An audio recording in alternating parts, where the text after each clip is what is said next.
তোমরা যদি একটা ভালো ধূপকাঠির গন্ধ কিনতে চাও এবং তা গোলাপের যদি গন্ধ পছন্দ করো, তাহলে এখন তোমরা মার্কেটে 3 রকমের গোলাপ তো পেয়ে যাবে। এই স্বর্ণ গোলাপ তোমরা জানোই, খুবই পরিচিত মোক্সের কোম্পানির। আর আকাশফুল যে কোম্পানি বিক্রি করে তার। আর একটা পাওয়া হচ্ছে মঙ্গলদ্বীপের রোজ।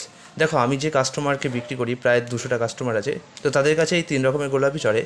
কিন্তু আমার বেশিরভাগ কাস্টমাররা এই স্বর্ণ গোলাপটা পছন্দ করে। কেন করে? তুমি যদি স্বর্ণ গোলাপটা নিজে দেখো, এই স্বর্ণ গোলাপটার গন্ধটা এত সুন্দর যে তুমি নিজেও কল্পনা করতে পারবে না। বাঁশুরি গোলাপটাও ভালো, কিন্তু বাঁশুরি গোলাপটা না এই স্বর্ণ গোলাপের মতো অত কড়া না। দেখো, গোলাপের গন্ধ হচ্ছে অবশ্যই কড়া। সেই গোলাপের গন্ধ অনেকে পছন্দ করে না, এটা ঠিক কথা। কিন্তু যারা পছন্দ করে, বিশেষত যারা মা তারার পুজো করে, কিংবা বলতে পারো যারা মা কালীর ভক্ত, তারা কিনা একটু গোলাপের গন্ধ দিতে ভালোবাসে মাকে। কারণ এই গন্ধটা না খুব সুন্দর বেরোয় মার পুজোর সময়। তো যারা একটুখানি কালী পুজো করে, তো তারা গোলাপের গন্ধ খুব ভালোবাসে। তো তারা একটুখানি উগ্র গন্ধ না হলে চলে না। তো একটু, আমি বলবো না যে গোলাপের গন্ধ খুব উগ্র, তবে অবশ্যই চন্দনের গন্ধ থেকে তো কড়া তো বটেই।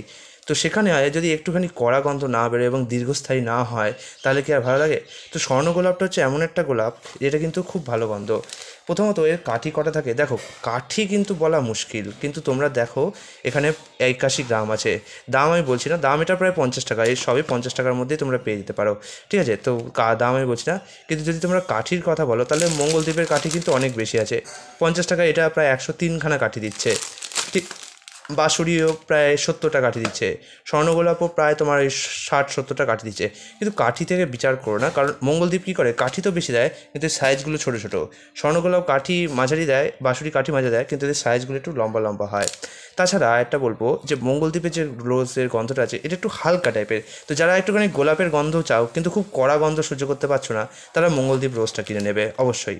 কিন্তু যারা একটু চাও যে ঘরে সুন্দর একটু গন্ধটা থাকুক এবং ধূপকাঠিটা জ্বলে যাওয়ার পর, নিভে যাওয়ার পরও যেন ঘরটা একটুখানি গন্ধ বেরোক, তারা কিন্তু অবশ্যই স্বর্ণ গোলাপের দিকে যাবে।